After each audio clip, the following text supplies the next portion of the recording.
चलो रिकॉइल में और आगे चलते हैं।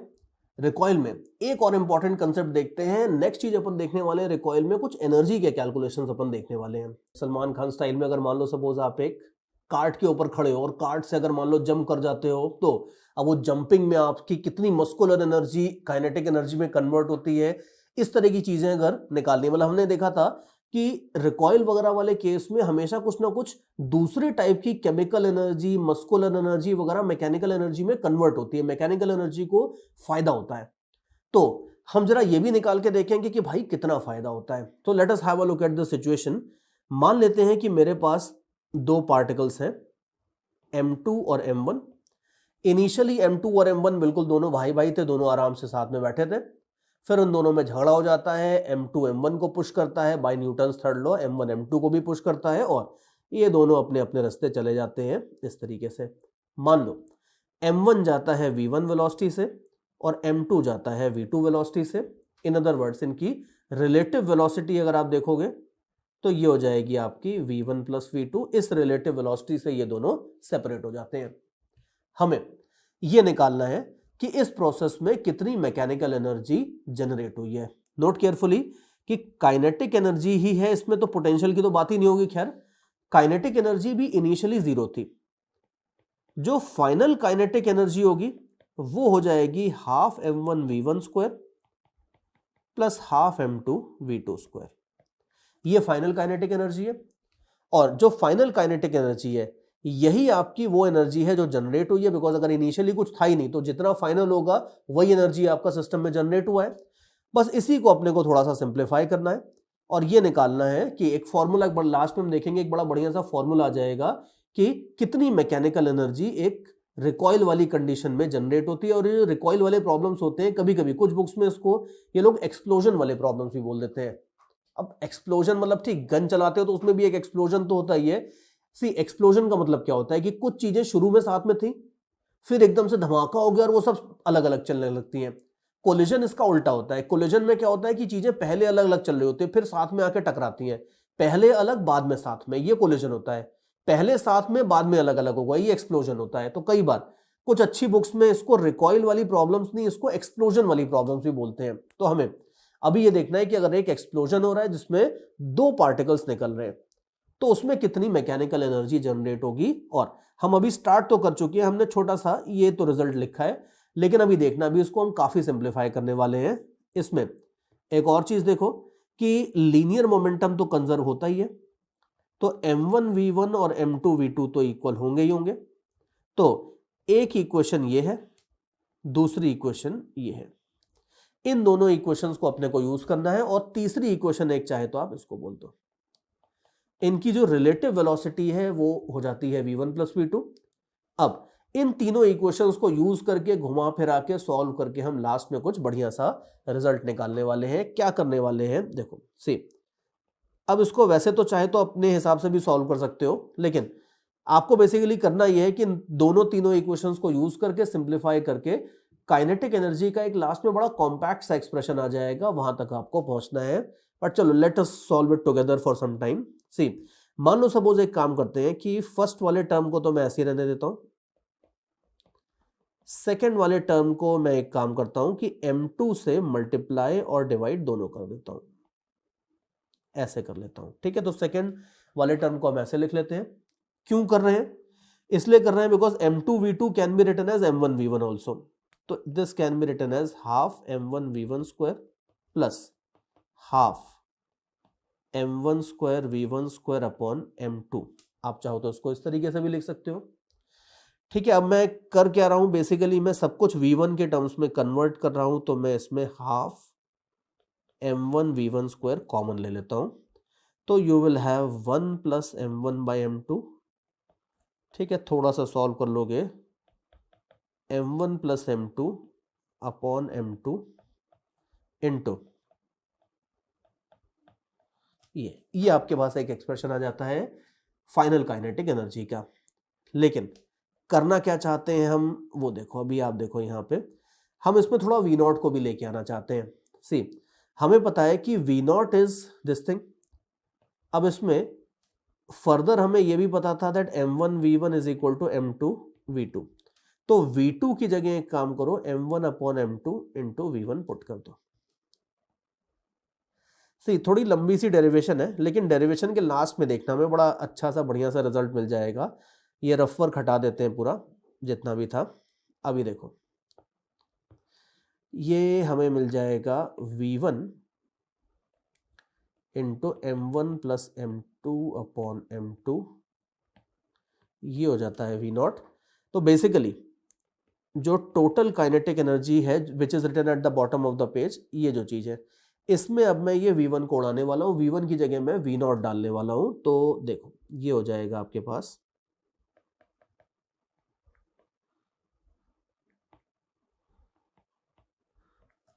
V1 square means M2 square upon M1 plus M2 whole square, ये हो जाता है आपके पास एक्सप्रेशन। अब आप फाइनली देख लो, और एक V0 स्क्वायर तो होगा ही। You will see that a lot of things are going to cancel out, not lot many but some things at least are going to cancel out. तो ये हो जाएगा half into M1/M2 upon M1 plus M2 into V0 square, ये आ जाएगी आपके पास kinetic energy. And this exactly is the beautiful expression that we were looking for. Because अब आप देख लो कि यहां आपको अपना घूमते फिरते मिल गया एक पुराना दोस्त। कौन था पुराना दोस्त?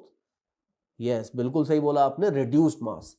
M1/M2 upon M1 plus M2 किसी भी टू पार्टिकल सिस्टम का रिड्यूस्ड मास होता था। तो यहां पे आप देख लो कि अगर आपके पास कोई भी टू पार्टिकल सिस्टम है, ध्यान रखना कि कई बार एक्सप्लोजन में मल्टीपल पार्टिकल्स भी निकलते हैं, वहां पे फिर आपको बेसिक्स पे वापस आना पड़ेगा, उसके लिए कोई शॉर्टकट नहीं होता है। लेकिन ये बहुत जबरदस्त शॉर्टकट है और आगे चल के हम इसका यूज करके बहुत सारी बड़ी बड़ी प्रॉब्लम्स में काफी टाइम बचाने वाले हैं। तो क्या रिजल्ट आ गया है?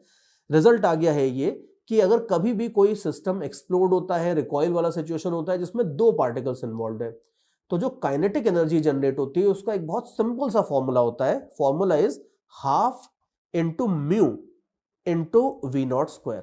ध्यान रखना V0 क्या है? V0 है मसल वेलोसिटी।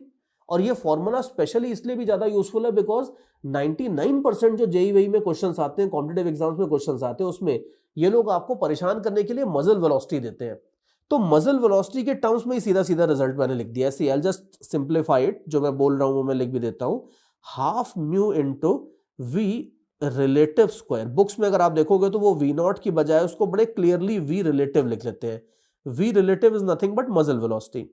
तो अगर आपने कोई गन वन फायर करी है और आपको ये चाहिए कि गन की फायरिंग में कितनी काइनेटिक एनर्जी जनरेट हुई है, तो ये काइनेटिक एनर्जी जनरेट हुई है इतनी, ये फॉर्मूला होता है। या मान लो सपोज अगर कोई मान लो कार्ट है और कार्ट के ऊपर से रजनीकांत अगर ऐसे जंप मारता है, तो कितनी रजनीकांत की मस्कुलर एनर्जी है जो कन्वर्ट हो गई है मैकेनिकल एनर्जी में, वो आपकी इस रिजल्ट से बड़े आराम से एक स्टेप में आ जाएगी। और ये बहुत काम का रिजल्ट है। इनफैक्ट अगर आप और थोड़ा सा सोच के देखो तो हमने सेंटर ऑफ मास में इस तरह का एक एक्सप्रेशन देखा था।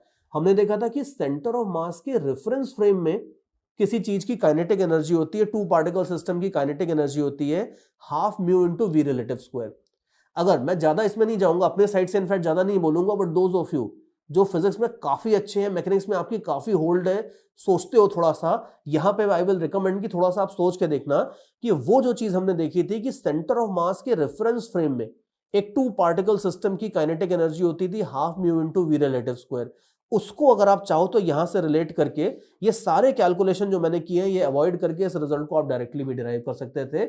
लेकिन ज्यादा मैं इस बारे में नहीं बोलूंगा, ये मैं आपके सोचने के ऊपर छोड़ता हूं। यहां पे जो एक प्रॉपर डेरिवेशन होती है जो बुक्स में भी दी रहती है वो मैंने आपको डिराइव कर दिया है।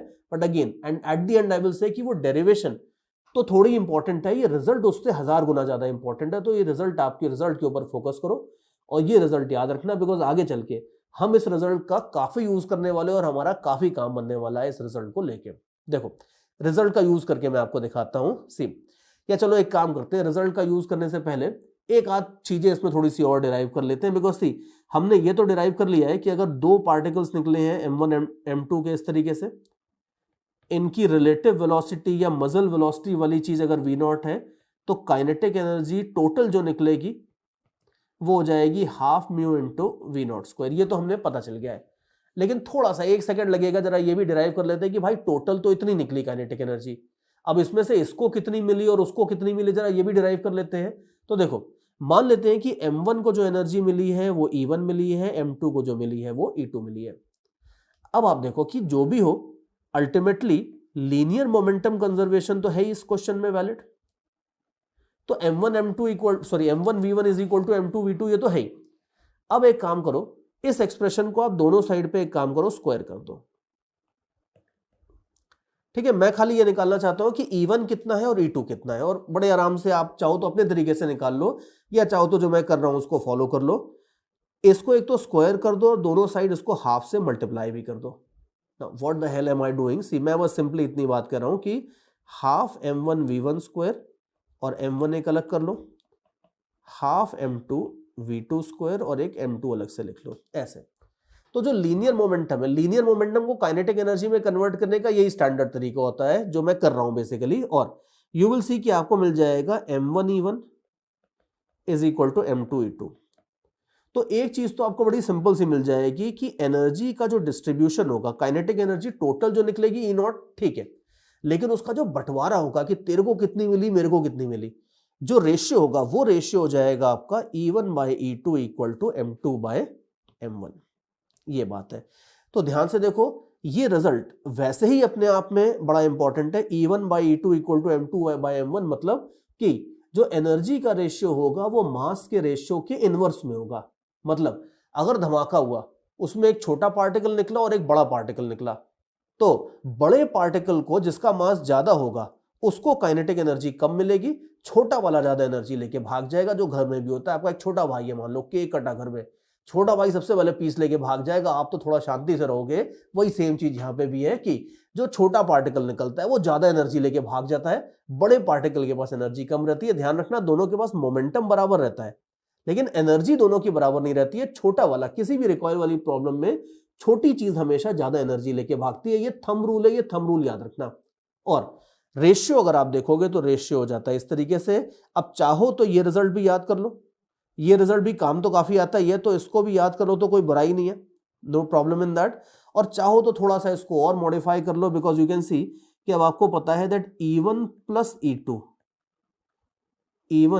E2 इज E0, और ये E0 मैंने ऊपर लिखा है यहां पे। ये आपको पता है टोटल एनर्जी कितनी निकलती है, और ये आपको पता है that m1e1 is equal to m2e2।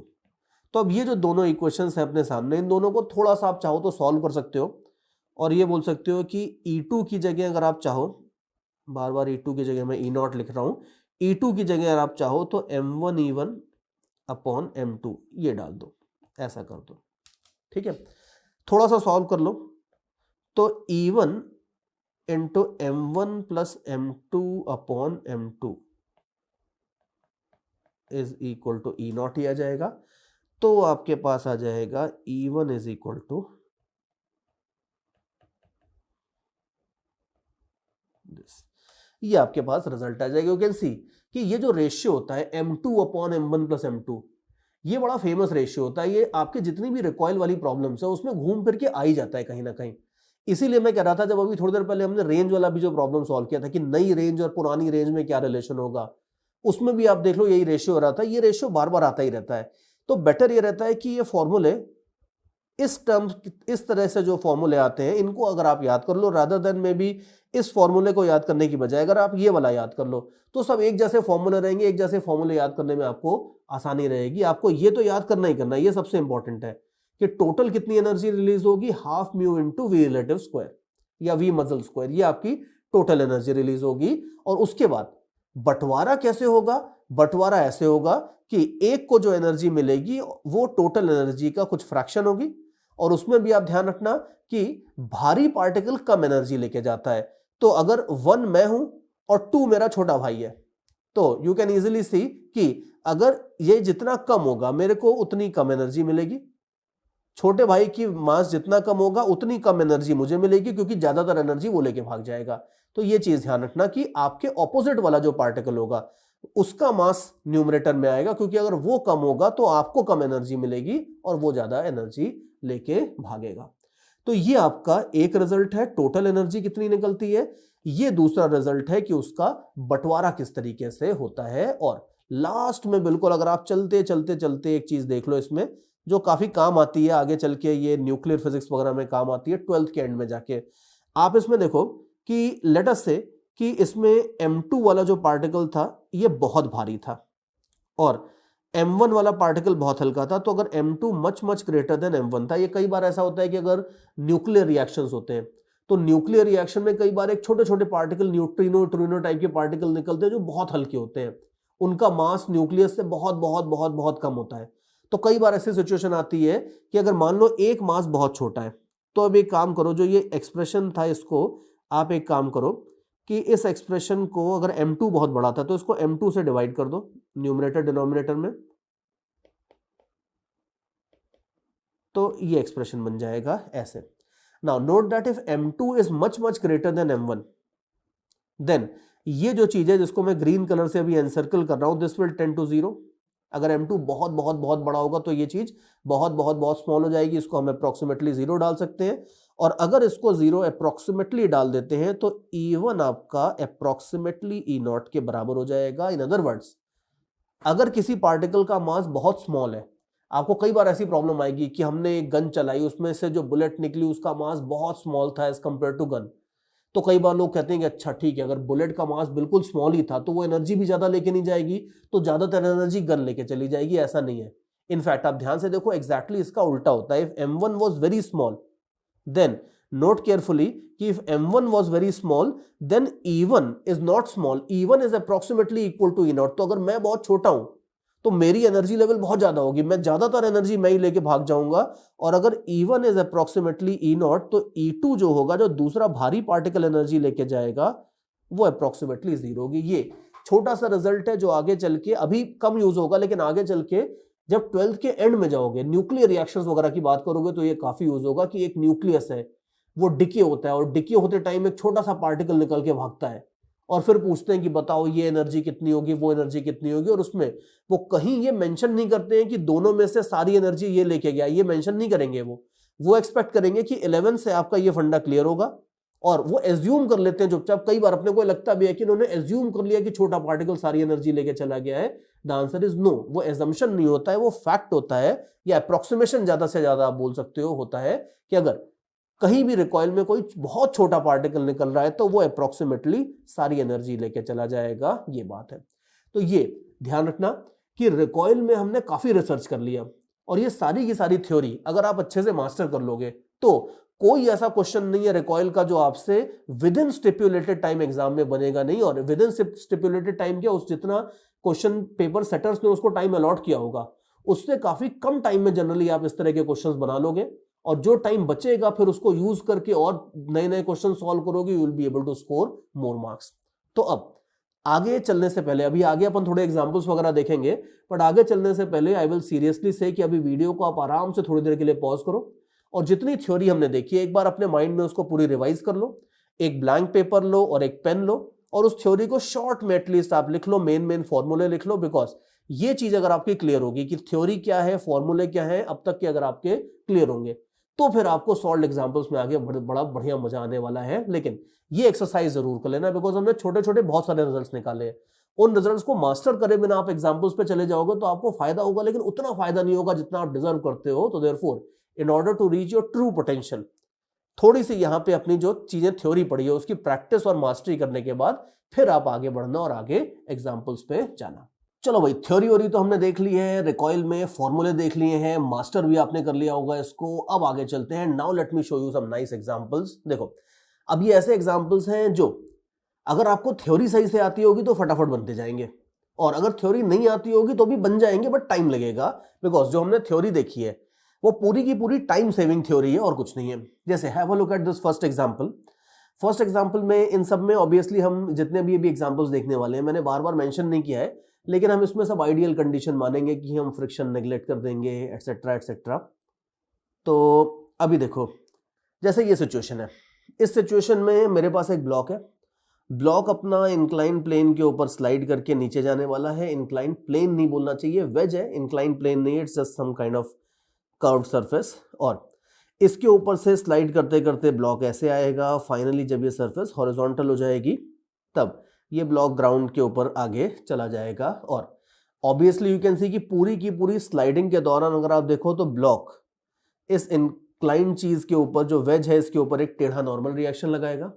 Normal reaction का जो हॉरिजॉन्टल कंपोनेंट होगा वो इसको पीछे पुश करेगा। तो देयरफॉर फाइनली जब ब्लॉक ग्राउंड के ऊपर आएगा और ऐसे जा रहा होगा, तब तक इस पूरे के पूरे प्रोसेस में अपनी जो वेज है इसने कुछ हॉरिजॉन्टल वेलोसिटी डेवलप कर ली होगी, जिसको हम एक तरीके से रिकॉइल वेलोसिटी भी बोल सकते हैं। और इस क्वेश्चन में आप देखो कि अल्टीमेटली ये रिकॉइल वेलोसिटी और ब्लॉक की फॉरवर्ड वेलोसिटी, ये सारी की सारी energy ultimately potential energy mgh से आ रही है। ब्लॉक ने लूज करी है 5 kg, ब्लॉक ने लूज करी है पोटेंशियल एनर्जी mgh। इसका कुछ पार्ट इसको मिला है वेज को और ये रिकॉइल कर रहा है, और कुछ पार्ट ब्लॉक को मिला है जिसको लेके ये आगे जा रहा है। ये सिनेरियो है। और क्वेश्चन में पूछा है कि हमें निकालना है relative speed of separation of block and wedge. अब देखो, वैसे रिलेटिव स्पीड देखते ही थोड़ा सा लगता है कि यार रिलेटिव मोशन लगाना पड़ेगा एंड दिस एंड दैट, लेकिन हमने जो थ्योरी देखी है उसमें रिलेटिव स्पीड ही ऐसी चीज है जो सबसे पहले निकलती है।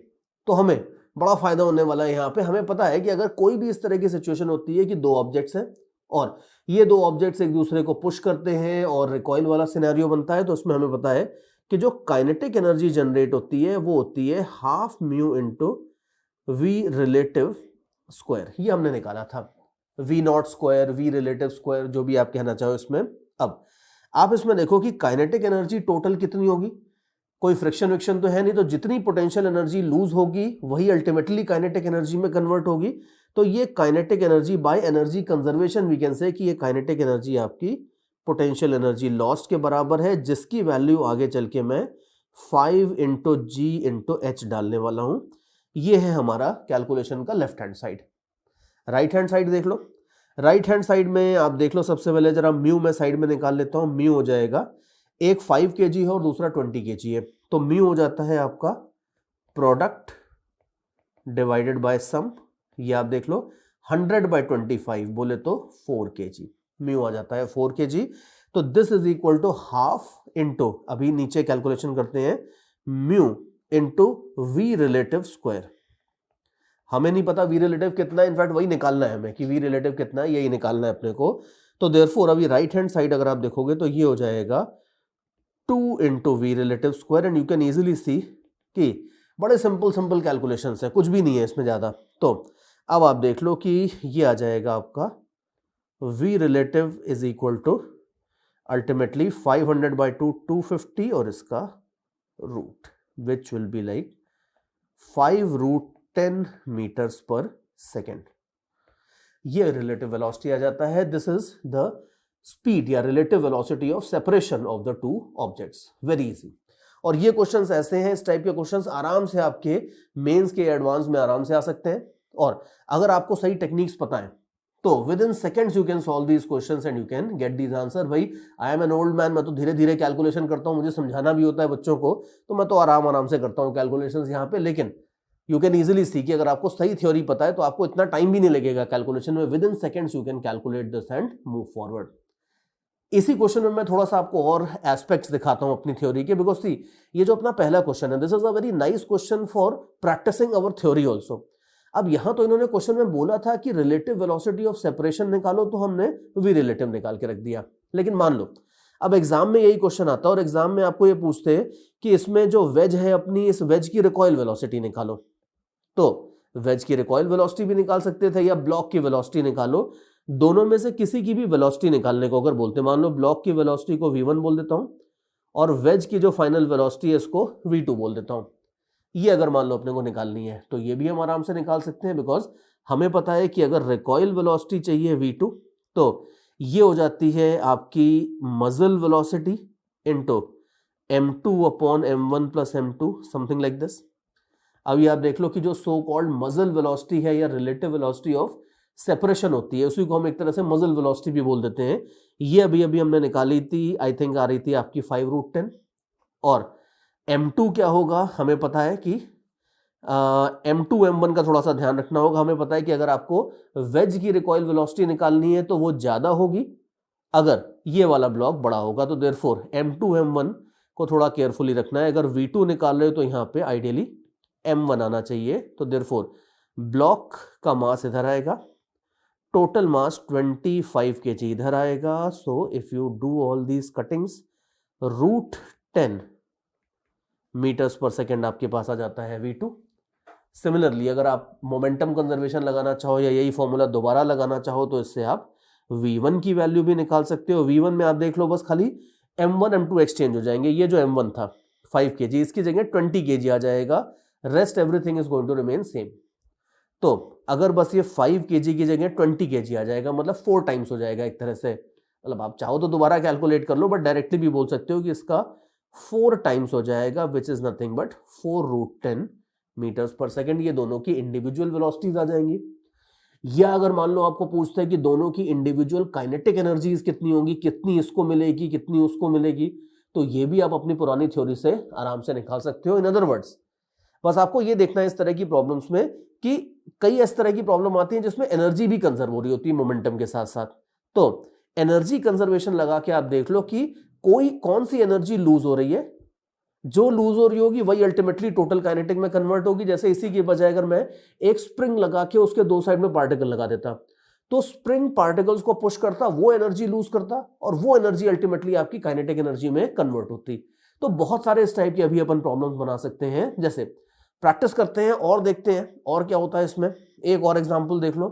अब ये थोड़ा बड़ा खतरनाक सा क्वेश्चन लग रहा है, फिगर विगर भी नहीं दिए इसमें, तो पॉज कर दो वीडियो और एक बार जरा आप पढ़ के इसको अच्छे से देख लो, ठीक है। आंसर भी मैंने इसमें नीचे दे रखा है, तो अगर खुद से बना सकते हो तो डेफिनेटली बना लो, और थोड़ी सी हेल्प चाहिए तो मैं सॉल्व करने ही वाला हूं अभी डेफिनेटली। तो चलो देखते हैं। क्वेश्चन में भी बोला है that there is a shell of mass 3m moving horizontally in air with velocity u, ठीक है। तो एक शेल है 3m मास का है, ये ऑलरेडी मूव कर रहा है विद अ वेलोसिटी u। इसके बाद इसके अंदर एक इंटरनल एक्सप्लोजन हो जाता है। इसके दो टुकड़े होते हैं, एक होता है m और दूसरा होता है 2m, और which continue to move horizontally in the same vertical plane. मतलब कोई ऐसा 3D VD टाइप का कुछ नहीं होता है, एक प्लेन में ही अगर सब कुछ मूव कर रहे हैं तो उसका मतलब है कि हम अपने स्क्रीन के ही प्लेन में सारी चीजें बना सकते हैं। अभी देखते हैं।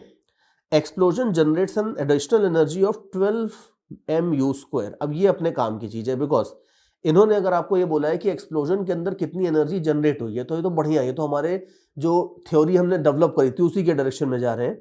अगर इतनी एनर्जी जनरेट होती है तो अब सबसे पहले तो आप देख लो कि जो हमारा रिजल्ट था kinetic energy is equal to ½ mu into v relative square. इसमें काइनेटिक एनर्जी जो जनरेट हुई है वो है 12m इंटू u², और ये हो जाएगा ½ into mu into v relative square. Now masses आपको m और 2m मिल रहे हैं, ठीक है। तो जरा म्यू साइड में निकाल लेते हैं। म्यू अगर आप देखोगे तो ये हो जाएगा प्रोडक्ट डिवाइडेड बाय सम, ये हो जाएगा आपका 2/3m या 2m/3, ये हो जाएगा आपके पास म्यू, ठीक है। तो म्यू हो जाएगा 2m/3 और v रिलेटिव स्क्वायर, ये बन जाती है आपकी इक्वेशन, ठीक है। एक बार लास्ट तक देख लेते हैं कि भाई पूछ क्या रहे हैं, एटलीस्ट वो क्लियर कर लेते हैं। इन्होंने बोला है लास्ट में find the relative speed of separation of true fragments. तो बढ़िया है, v रिलेटिव ही निकालनी है, सेट है अपना काम बिल्कुल। बिकॉज अभी आप देख लो जो जो कैंसिल होता है वो कैंसिल कर दो, तो आपको मिल जाएगा 36u² is equal to v relative square. तो v रिलेटिव हो जाएगा आपका 6u, सिंपल। इसी क्वेश्चन को अगर आप चाहो तो बेसिक से भी सॉल्व कर सकते हो। इनफैक्ट आई विल रिकमेंड कि अगर आप ये फॉर्मूले वगैरह को 2 मिनट छोड़ के आप बेसिक से भी, मैं कहूंगा कि एक बार आप सॉल्व करके देखो, बिकॉज उससे भी आप जरा मेजर करके देखो कि आपको कितना टाइम लग रहा है, क्या डिफिकल्टी लेवल हो रहा है प्रॉब्लम का, और रिजल्ट्स जो हमने डिराइव किए उनको भी आप यूज करके देखो, तो कंपैरेटिव आपको पता चल जाएगा कि किस तरीके से कितना आपका टाइम सेव हो रहा है। तो ये होती हैं प्रॉब्लम्स। और देखो बहुत सारे एग्जाम्पल्स उसके ऊपर अपन लेने वाले हैं। जैसे अभी आप देखो एक और क्वेश्चन है, ठीक है। अगेन वही स्ट्रैटेजी है, वीडियो पॉज करके आप सबसे पहले खुद से अटेम्प्ट करके ये आंसर मैच करने की कोशिश करो। बाकी साइड बाय साइड मैं क्वेश्चन जरूर सॉल्व कर रहा हूं। सी कभी भी मैं सॉल्व एग्जांपल जनरली बहुत सारे लेता हूं, और आइडिया ये रहता है कि अगर मान लो सपोज लेट अस से कि मैं किसी पार्ट में मान लो मैं 6 सॉल्व एग्जांपल्स ले रहा हूं, तो कई बार ऐसा होता है कि कुछ स्टूडेंट्स 2-3 सॉल्व एग्जांपल के बाद ही कंफर्टेबल हो जाते हैं, फिर वो बाकी सॉल्व एग्जांपल्स होते हैं उनको अपने आप ही DIY प्रॉब्लम्स में कन्वर्ट कर लेते हैं, वो खुद ही सॉल्व कर लेते हैं। कुछ स्टूडेंट्स को 2-3 प्रॉब्लम की बजाय हो सकता है 3-4 प्रॉब्लम्स लगे या 4-5 प्रॉब्लम्स लगे तो कंफर्टेबल होने में। तो जहां पे भी आपका कंफर्ट लेवल थोड़ा थोड़ा अटेन होने लगता है, वहां कोशिश आप करो कि खुद से प्रॉब्लम सॉल्व कर लो, बिकॉज रिमेंबर, जितना आप खुद से प्रॉब्लम सॉल्व करोगे उतनी ज्यादा आपकी सब्जेक्ट में प्रोफिशिएंसी आएगी, उतना ज्यादा आपका कॉन्फिडेंस डेवलप होगा। और इस क्वेश्चन को देखते हैं जरा क्या करना है, लेट अस सी। देखो, इन्होंने बोला है that there is some shell, 100 kg का शेल है, कैनन से फायर किया है। अब शेल का भी मास दिया है, कैनन का भी मास दिया है, ठीक है, बड़ी अच्छी बात है। Kinetic energy of the shell at the end of the barrel is this much, ठीक है। अब एंड ऑफ द बैरल का मतलब है कि बिल्कुल टाइम ऑफ सेपरेशन जो है, जब सेपरेट होने वाले हैं उस टाइम पे आपको इन्होंने काइनेटिक एनर्जी दी है, लेकिन ये टोटल नहीं दी है, ध्यान से देखना। ये इन्होंने आपको शेल की काइनेटिक एनर्जी दी है। तो अगर मान लो मैं थोड़ा सा फिगर बना लेता हूं कि ये मान लो सपोज m1 मास का शेल है और m2 मास का अपना कैनन था। ये v1 वेलोसिटी से जाता है, ये v2 वेलोसिटी से जाता है, और एनर्जीज भी अगर मान लो इनकी है E1 और E2, तो इन्होंने आपको E1 की वैल्यू दी है इतनी। और दूसरा ये पूछ रहे हैं what is the kinetic energy imparted to cannon by recoil. तो कैनन को कितनी एनर्जी मिलेगी। अब ये देख लो कि हमने ये तो देखा ही था कि एनर्जी का रेशियो मास के इनवर्स रेशियो के बराबर होता है, ये हमने देखा था। तो बस उसको फटाफट हम यूज कर लेंगे। हमने देखा था कि छोटा पार्टिकल ज्यादा मास, ज्यादा एनर्जी लेके जाता है, एटसेट्रा एटसेट्रा। तो कभी भी दोनों की एनर्जीज का रेशियो मास के इनवर्स रेशियो के बराबर होता है। तो अब क्वेश्चन में आप देख लो कि आपको अगर E2 निकालना है तो E2 will be equal to E1 into M1/M2, simple. और वैल्यूज बस डालनी है। इसके बाद आप देख लो इन्होंने आपको दिया है कि जो शेल है, इस शेल की एनर्जी है 7.5 इंटू 10⁶। मास m1 मतलब कि शेल का मास है। अब शेल का मास आपको दिया है 100 और कैनन का मास दिया है 5 इंटू 10⁻3। तो ये सारी वैल्यूज आप डाल दो और ये डाल के आराम से आपको रिजल्ट मिल जाएगा। और कैलकुलेट भी कर लेते हैं, चलो यू विल सी कि ये सब कैलकुलेट कर लेते हो तो ये हो जाता है 7.5 इंटू 10⁶ डिवाइडेड बाय 50। और ये देख लो आराम से ये 1.5 इंटू 10⁵ जूल्स आ जाएगा, सिंपल। तो ये ध्यान रखना कि एनर्जी की थ्योरी बड़ी इंपॉर्टेंट है, इस तरीके से हम इसको यूज करने वाले हैं। और आगे बढ़ते हैं, देखते हैं अगर थोड़ा सा कुछ टफ ऑफ क्वेश्चन मिल जाए। तो चलो नेक्स्ट क्वेश्चन में मैं एक स्प्रिंग लेके आ गया हूं। स्प्रिंग्स में जनरली चीजें थोड़ी सी इंटरेस्टिंग हो जाती हैं, देखते हैं चलो यहाँ इंटरेस्टिंग होती है या नहीं होती है। Let's have a look at this. वापस वीडियो एक बार पॉज करके आप जरूर क्वेश्चन को अटेम्प्ट कर लो, फिर उसके बाद देखते हैं क्या हो रहा है क्वेश्चन में। देखो अब की बार इन्होंने क्या बोला है, इन्होंने बोला है कि लाइट स्प्रिंग है, स्प्रिंग कांस्टेंट K है, दोनों ब्लॉक्स के मास आपको दिए हैं। ध्यान से देखो, पहली चीज उन्होंने कही है, कहीं भी इन्होंने ये नहीं कहा है कि स्प्रिंग को ब्लॉक्स के साथ अटैच किया है। स्प्रिंग को ब्लॉक्स के बीच में रख के कंप्रेस करके छोड़ दिया है, इसका मतलब है अटैच नहीं है। जब ये स्प्रिंग अपनी नेचुरल लेंथ में जाएगा और उसके बाद जब ब्लॉक्स और आगे निकलेंगे तो ये स्प्रिंग बस अपनी जगह नेचुरल लेंथ में आने के बाद अपनी जगह गिर जाएगा और ब्लॉक्स फिर उससे अलग होकर अपने अपने रास्ते जाने वाले हैं।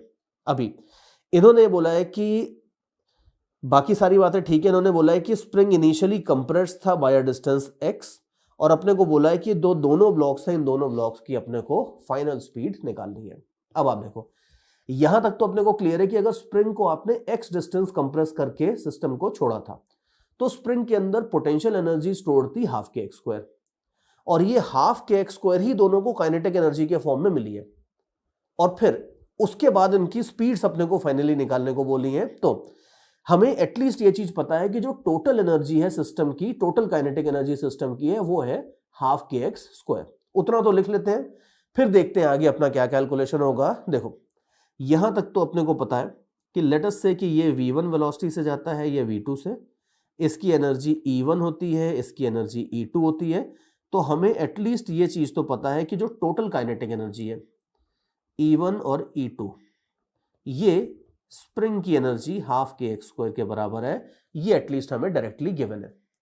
दूसरा, ये हमें और भी एक चीज मालूम है कि E1 और E2 के जो इंडिविजुअल फॉर्मूले हैं वो भी अपने को मालूम है कि एनर्जी होती है m1 प्लस m2, आप याद करो डिनोमिनेटर में आता था, E0 आपका यहां पे आता था, ये आपका है E0 टोटल एनर्जी। और ऊपर कौन सा मास आता था, m1 आता था या m2 आता था, ये हमने देखा था कि हम या तो याद भी कर सकते हैं, कॉमन सेंस से भी डाल सकते हैं। सी, अगर आपको इस वाले ब्लॉक की एनर्जी चाहिए तो हमें पता है कि अगर ये ब्लॉक हल्का होगा, रादर अगर ये ब्लॉक हल्का होगा तो इसको ज्यादा एनर्जी मिलेगी। इन अदर वर्ड्स, इसका जो ऑपोजिट ब्लॉक भारी होगा तो इसकी एनर्जी ज्यादा होगी। तो यू कैन इजीली सी कि अगर E1 आपको चाहिए तो यहां पे मैं क्या करता हूं, मैं यहां पे मान लो M2 डाल देता हूं सपोज।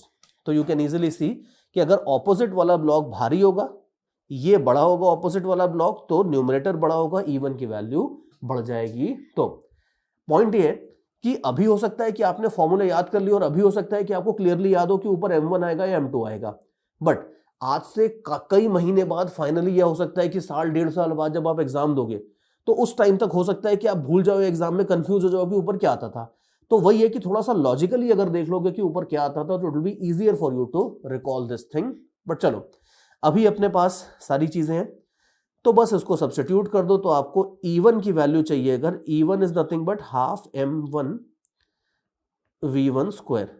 सी ये जो मास स्मॉल m है इसको मैंने M1 बोल दिया है और कैपिटल M को M2 बोल दिया, बिकॉज हाथ से जब भी अपन लिखते हैं तो स्मॉल m और कैपिटल M में बड़ा मुश्किल हो जाता है डिस्टिंक्शन करना। तो इट्स ऑलवेज बेटर कि इनको M1 M2 बोल दो। तो देयरफॉर E1 का RHS अगर आप देखोगे तो M2 upon M1 plus M2 और E0 is half KX square. ठीक है, छोटी मोटी चीजें चाहिए तो कैंसिल कर दो। आपको चाहिए थी V1, तो अब आप देख लो फाइनली V1 आ जाती है आपके पास M2 divided by M1, bracket में M1 plus M2 into K और X। रूट भी लेना है तो दोनों साइड आप रूट ले लो, बस खाली आपका X रूट के बाहर आएगा, बाकी सारी की सारी चीजें रूट के अंदर रहेंगी। तो ये आ जाएगा आपका V1। V2 चाहिए तो बिल्कुल सेम आ जाएगा, बस 1 और 2 जो सब्सक्रिप्ट हैं इनको अलग अलग कर दो। तो ये आपके पास आ जाता है स्पीड किसका, दोनों में से एक ब्लॉक का स्पीड आ जाता है इतना। And finally at the end of the day answer जरूर चेक करके देख लेते हैं। यू कैन सी आंसर अपना आ रहा है finally, answer KM upon M into M plus small m।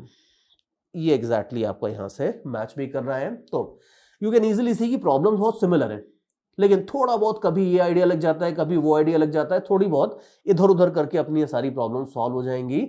और देखो, चलो भाई, रिकॉइल वगैरह की हमने काफी बात कर ली है, एनर्जी कैलकुलेशंस कर ली हैं, बहुत सारी चीजें देख ली हैं, थोड़े जनरल हमने एग्जांपल्स भी देख लिए। नाउ अब ये वाला जो पार्ट है अपना ओवरऑल जो रिकॉइल वाला पार्ट है, थोड़ा सा इंपल्स मोमेंटम वगैरह मिला के भी थोड़े मिसलिनियस एग्जांपल्स मैं लेने वाला हूं। और will start with simple example, फिर धीरे धीरे धीरे थोड़े से और अच्छे एग्जांपल्स देखेंगे। तो चलो देखते हैं, थोड़ी जनरल प्रैक्टिस करते हैं। Have a look at this question. First of all देखो, क्वेश्चन में आपको ये बोला है कि एक पार्टिकल है और इस पार्टिकल को हम ड्रॉप करते हैं, जमीन से टकराता है और ये रिबाउंड कर जाता है।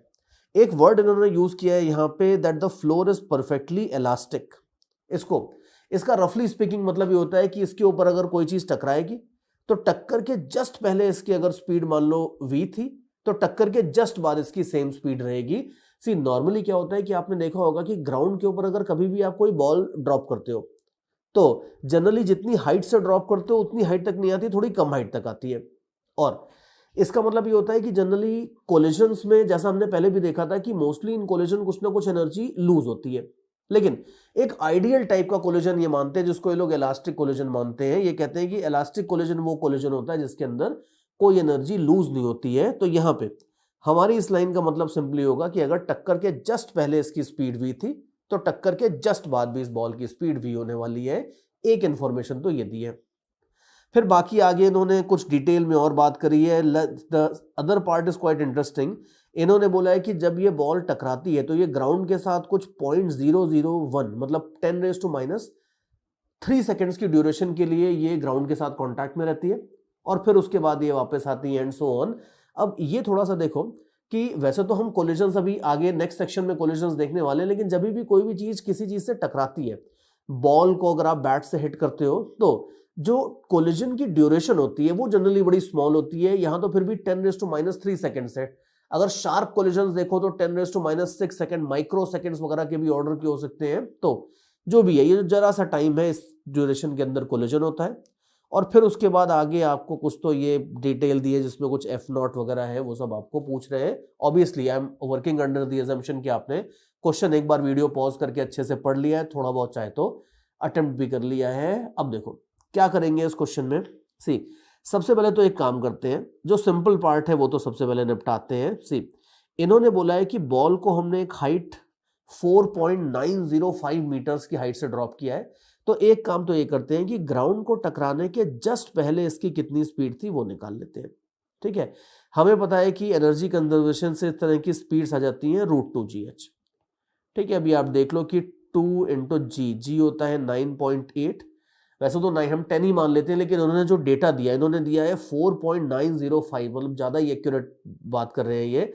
इन्होंने जो जी की बात करी है वो 9.81 के हिसाब से इन्होंने डेटा दिया है, तो हम 9.81 भी लिख लेते हैं, कर लेंगे बाद में अप्रॉक्सीमेट। एच आपको दिया है 4.905, इसको आप 9.81 डिवाइडेड बाई 2 लिख सकते हो, 2 काट दो। तो ये इन्होंने जो डेटा दिया था वो इस हिसाब से दिया था कि टक्कर के जस्ट पहले की स्पीड आपकी बड़ी बढ़िया तरीके से रूट के बाहर निकल जाए, और ये आ जाती है 9.81 मीटर्स पर सेकेंड, टक्कर के जस्ट पहले की स्पीड। ठीक है, हम अप्रॉक्सीमेटली 9.80 लिख लेते हैं, दैट्स ओके। और इसका मतलब है कि अब आप देखो, और टक्कर के बाद इन्होंने बोला है कि ये स्पीड सेम रहती है, बस डायरेक्शन रिवर्स हो जाता है। तो इसका मतलब है कि जो चेंज इन मोमेंटम होगा वो हो जाएगा 2mv। मास आपको दिया है 1 kg, वेलोसिटी आपने निकाल ली है 9.8, डबल हम कर लेंगे इसको 19.6 न्यूटन सेकेंड। ग्राउंड से जब टक्कर होती है तो ग्राउंड से टक्कर के दौरान जो चेंज इन मोमेंटम होता है वो होता है इतना। एक बात तो ये हो गई। और फर्दर हमें पता है कि change in momentum is defined as impulse. तो इसका मतलब है कि ग्राउंड जो इंपल्स लगाएगा इसके ऊपर वो इंपल्स हो जाएगा इतना। ऑल्दो यू माइट से कि सर आप ये क्यों बोल रहे हो कि खाली ग्राउंड इंपल्स लगाएगा, जब ये टकराएगा तो इसके ऊपर ग्राउंड का नॉर्मल रिएक्शन लगेगा, मानता हूं, लेकिन इसके साथ साथ mg भी लगेगा। तो नॉर्मल रिएक्शन ग्राउंड का और mg इन दोनों की मिला के जो इंपल्स होगी वो impulse will be equal to change in momentum. Ideally तो ये बोलना चाहिए। तो चलो मैं लिख लेता हूं। ऑल्दो अभी देखना कि जो ड्यूरेशन है वो बड़ी स्मॉल है तो उससे भी फर्क पड़ेगा, उससे हम देखेंगे कि mg की इंपल्स बिल्कुल नेग्लिजिबल होगी। But ideally I should say कि ग्राउंड का जो नॉर्मल रिएक्शन है जिसको इन्होंने F0 बोला है बेसिकली, इसकी इंपल्स और mg की इंपल्स ये मिला के अगर आप देखो तो ये 19.6 न्यूटन सेकेंड होगी इन अपवर्ड डायरेक्शन। ये बात है। अब एक सेकंड के लिए जरा रफ में ही सही आप mg की इंपल्स निकाल लो। ठीक है, mg की इंपल्स निकाल के देखो कि ये कितनी आती है। mg की इंपल्स हो जाएगा mg multiplied by time of collision. Time of collision है 10⁻³ और mg अगर आप देखो तो 1 इंटू 9.8 या 10 कुछ भी बोल दो अगर मान लो, तो यू विल सी कि ये आ जाती है 0.098 टाइप्स ही आ जाती है, which you can see is very very small as compare to 19.6। Because ये वाला जो इंपल्स ऑफ mg है इसको आप इसके अंदर सबट्रैक्ट करने वाले हो, तो कंपैरेटिव होना चाहिए तब सबट्रैक्ट करने में मजा आएगा। But you can easily see कि mg की इंपल्स बड़ी स्मॉल होती है। और ये बड़ी छोटी सी बट इंपॉर्टेंट बात है जो हम आगे काफी यूज करने वाले हैं कि अगर इस तरह की सिचुएशन आती है कि ग्राउंड के ऊपर कोई बॉल बाउंस कर रही है या एक बॉल नीचे गिर रही थी, गिरती गिरती बॉल को अगर आपने एक दूसरी बॉल से हिट कर दिया, तो इस तरह के जो कोलिजन्स होते हैं इनमें जहां पे mg अगर लग भी रहा होता है तो mg के साथ प्रॉब्लम यह है कि mg का फोर्स कभी एकदम से बहुत एब्रप्टली बड़ा नहीं हो सकता, जितना है उतना ही रहेगा। तो अगर ये टाइम बहुत स्मॉल होता है तो प्रोडक्ट मिला के स्मॉल आ जाता है, और इसीलिए इस तरह के ज्यादातर क्वेश्चंस में हम mg वगैरह की इंपल्स नेग्लेक्ट कर देते हैं। कहीं भी अगर सडन लार्ज नॉर्मल रिएक्शन वगैरह लग रहे हो तो हम इसमें mg है, या आगे चल के इसी तरह से स्प्रिंग वगैरह देखेंगे तो इनकी इंपल्सेस को जनरली नेग्लेक्ट किया जाता है। और इस तरह के जो फोर्सेस होते हैं mg टाइप के, इनको आप चाहो तो नॉन इंपल्सिव फोर्सेस बोल सकते हो कि ये सडनली एक बहुत छोटे टाइम में आपको एक ठीक ठाक इंपल्स नहीं दे सकते। अगर टाइम को बहुत छोटा कर दोगे तो इनकी इंपल्स की वैल्यू भी बहुत गिर जाएगी। लेकिन यहां पे अगर आप देखो जो ये नॉर्मल रिएक्शन था जिसको इन्होंने F0 बोला है, अब अगर ऑब्वियसली ये इंपल्स नहीं दे रहा है ज्यादा तो जो मेजर इंपल्स दी है वो इसी ने दी होगी, और इसकी इंपल्स जो होगी, इनफैक्ट अगर आप थोड़ा सा चीट भी कर लो यहां पे आंसर भी देख लो तो you can see that F0 comes out to be very large, mg से काफी ज्यादा है। तो ये स्मॉल ड्यूरेशन थी लेकिन ये नॉर्मल रिएक्शन या F0 फोर्स इतना ज्यादा हो गया था कि इन दोनों का प्रोडक्ट मिला के आपको एक ठीक ठाक वैल्यू दे देता है। तो इस तरह के जो फोर्सेस होते हैं, जो नॉर्मल रिएक्शन है इस क्वेश्चन में F0 या कभी थ्रेड से पकड़ के सडनली किसी चीज को खींच लो, ये फोर्सेस ऐसे होते हैं जिनमें अगर आप टाइम ड्यूरेशन स्मॉल कर दो तो इनके फोर्स ऑटोमेटिकली बहुत बड़े हो जाते हैं। इस तरह के फोर्सेस को ये लोग इंपल्सिव फोर्सेस बोलते हैं। और आगे चल के हम बहुत सारे ऐसे क्वेश्चंस देखेंगे जिसमें mg और स्प्रिंग, इस तरह के simple simple non impulsive forces की इंपल्सेस को नेग्लेक्ट किया जाएगा अगर इनका बड़ा भाई यहां पे इंपल्सिव फोर्स कोई प्रेजेंट है, तो उसके कंपैरिजन में इन तरह की इंपल्सेस को हम नेग्लेक्ट करेंगे। लेकिन फिर भी एटलीस्ट एक बार कैलकुलेट करके देखना जरूरी था ताकि आपको ये क्लियर हो जाए कि भाई इसको नेग्लेक्ट क्यों कर रहे हैं और कैसे कर रहे हैं ना।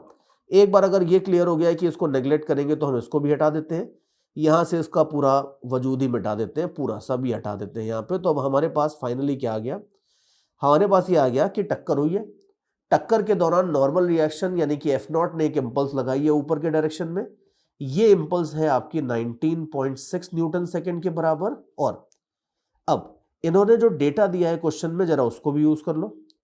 क्वेश्चन में इन्होंने दिया है कि जो फोर्स लगता है वो 0 से बढ़ता है बढ़ते F0 आता है, जो नॉर्मल रिएक्शन का फोर्स है वो 0 से बढ़ते बढ़ते F0 तक पहुंचता है लीनियरली, और F0 से कम होते होते सिमेट्रिकली वापस 0 हो जाता है। और ये पूरा का पूरा काम होता है एक ड्यूरेशन डेल्टा टी टाइम में, where delta t is 10⁻³ seconds. तो अब आप देखो कि ये भी हमें पता है कि फोर्स वर्सेस टाइम का ग्राफ होता है तो उसमें area under the curve is equal to impulse. तो अब आप देख लो कि ये ट्रायंगल का जो एरिया है, ये एरिया आपके 19.6 न्यूटन सेकेंड की इंपल्स के बराबर होना चाहिए। तो therefore half base into height, ये एरिया होता है। और इस एरिया को बस कुछ नहीं करना है, इस एरिया को आप इंपल्स से इक्वेट कर दो। क्वेश्चन छोटा सा है बट बड़ा कंसेप्चुअल है। आंसर तो अभी इसके बाद नेक्स्ट स्टेप में आ जाएगा, बट ये ध्यान रखना कि यहां पे हमने ये क्लियरली देखा कि mg की इंपल्स है, इसी तरीके से स्प्रिंग वगैरह जैसे फोर्सेस होते हैं, इनकी इंपल्स को हम असली इंपल्सिव फोर्सेस आने के जब आ जाते हैं तो उनके कंपैरिजन में क्यों और कैसे नेग्लेक्ट करते हैं। बाकी आगे देख लेते हैं। बस अब इसके बाद आगे देखना ही क्या है, काम हो गया अपना ऑलमोस्ट। तो 39.2 इंटू 10⁻³ ये अपने पास F0 की वैल्यू आ जाती है। SI यूनिट्स है तो न्यूटन्स में आ जाएगी, विच you can easily C matches 100% with our given answer. तो ये बात है, this was one small but nice example. और आगे देखो, एक छोटा सा एग्जांपल और देखते हैं। सी, अब ये भी एक छोटा इंटरेस्टिंग सा क्वेश्चन है। सिचुएशन ये है कि मेरे पास एक बड़ी सी रेल रोड कार टाइप की है and for some stupid reason दो बंदे इसके ऊपर से जंप करने वाले हैं। ठीक है, मान लो for the love of science ये दोनों बंदे यहां से जंप करने वाले हैं। पहले ये ग्रीन वाला बंदा जंप करता है मान लो। अब जब ग्रीन वाला बंदा जंप करेगा तो रेल रोड कार को स्पीड मिल जाएगी पीछे के डायरेक्शन में। फिर उसके बाद रेड वाला कहता है कि यार मेरे को क्या करना है, मैं भी जंप कर जाऊंगा। तो इसके पैर के पुश की वजह से थोड़ा सा इसको स्पीड मिलेगी दूसरे डायरेक्शन में। क्वेश्चन का, लंबे चौड़े क्वेश्चन का सार बेसिकली ये है कि अगर एक के बाद एक ये दोनों बंदे कूद जाते हैं तो उसके बाद फाइनली इस रेल रोड कार की, जो भी गाड़ी वाड़ी जो भी बोलना चाहो उसको, इसकी स्पीड कितनी हो जाएगी ये अपने को निकालनी है। ये इतने लंबे चौड़े डिस्क्रिप्शन का अल्टीमेटली समरी है। मास इन्होंने दोनों के सेम दे रखे हैं, एम और एम सेम है। जो रेल रोड कार है इसका मास कैपिटल एम है। अब क्या करेंगे देखते हैं। देखो इसमें कुछ भी नहीं करना है अपने को, जो हमारे रिकॉइल वाले आइडियाज थे वो लगा देते हैं। In fact I would seriously recommend कि एक बार इस वीडियो को पॉज करके आप इसे खुद से अटेम्प्ट कर लो। मोस्ट प्रोबेबली आपको ये क्वेश्चन बन जाएगा। थोड़ी बहुत अगर हिंट चाहिए तो मैं सॉल्यूशन दे रहा हूं, उससे आप ले सकते हो, बट पूरा सॉल्यूशन ऐसा क्वेश्चन नहीं है जिसमें आपको पूरा सॉल्यूशन देखने की जरूरत पड़ेगी। देखो सबसे पहले तो एक काम करते हैं, पहले मानते हैं कि अपना ये ग्रीन वाला बंदा जंप कर रहा था और इसके जंप में क्या होगा सबसे पहले तो ये देखते हैं। देखो जब ग्रीन वाला बंदा जंप करेगा तो जो रिमेनिंग सिस्टम है उसको एक वेलोसिटी मिल जाएगी लेफ्ट डायरेक्शन में, लेट्स कॉल इट v1। और हमें पता है कि ये वेलोसिटी कितनी मिलती है, ये वेलोसिटी मिलती है आपकी v0 into this divided by, sorry not this, जो बंदा कूदता है उसका मास आपका ऊपर आता है तो v0 into m upon total mass, that is 2m plus capital M। You can easily see कि जो बंदा कूदने वाला है ये, इसका मास न्यूमरेटर में आएगा, बिकॉज इसका मास अगर ज्यादा होगा तभी ये ज्यादा फोर्स लगाएगा, रिकॉइल वेलोसिटी ज्यादा मिलेगी। तो सबसे पहले जब पहला बंदा कूदेगा तो ये आपकी वेलोसिटी डेवलप होगी, वेयर वी नॉट क्या है, v not is the velocity, relative velocity with which this person jumps. एक बार पीछे के पेज पे जाते हैं और एक बार देख लेते हैं। इन्होंने ये दिया था that horizontal speed u with respect to car, ये दोनों जंप कर रहे हैं। तो ये v नॉट जो है ये और कुछ नहीं है, u है, तो let's just call it u only, ऐसे। ठीक है, ये वाली वेलोसिटी तो सिस्टम को मिल जाएगी एक बार ग्रीन वाला बंदा जंप किया तो। अब ग्रीन वाले बंदे का काम तो हो गया, अब चलते हैं रेड वाले बंदे पे। अब जब रेड वाला बंदा जंप करेगा तो एक उल्टे डायरेक्शन में रिकॉइल वेलोसिटी मिलेगी। ठीक है, लेट्स कॉल इट v2, और ये वेलोसिटी हो जाएगी आपकी m multiplied by u। Now note that कि u सेम है और m सेम है, लेकिन अब की बार आप ध्यान से देखो कि ग्रीन वाला बंदा जो है वो पिक्चर से बाहर हो गया है। अब सिस्टम का जो टोटल मास है वो खाली small m plus capital m है, तो डिनोमिनेटर में small m plus capital m आएगा, बस ये चीज है। तो ये आपको वेलोसिटी मिलेगी उल्टे डायरेक्शन में। ना नोट केयरफुली कि ये हम पहले ही देख चुके हैं कि ये जो v1 और v2 है, ये v1 और v2 का मतलब होता है कि इतनी वेलोसिटी सिस्टम को मिली है एक तरीके से। तो अब अगर आपको फाइनल वेलोसिटी चाहिए तो फाइनल वेलोसिटी देख लो, फाइनल वेलोसिटी हो जाएगी v2 माइनस v1, और इन दोनों का डिफरेंस ले लोगे तो mu कॉमन आ जाएगा। You know how to solve it further.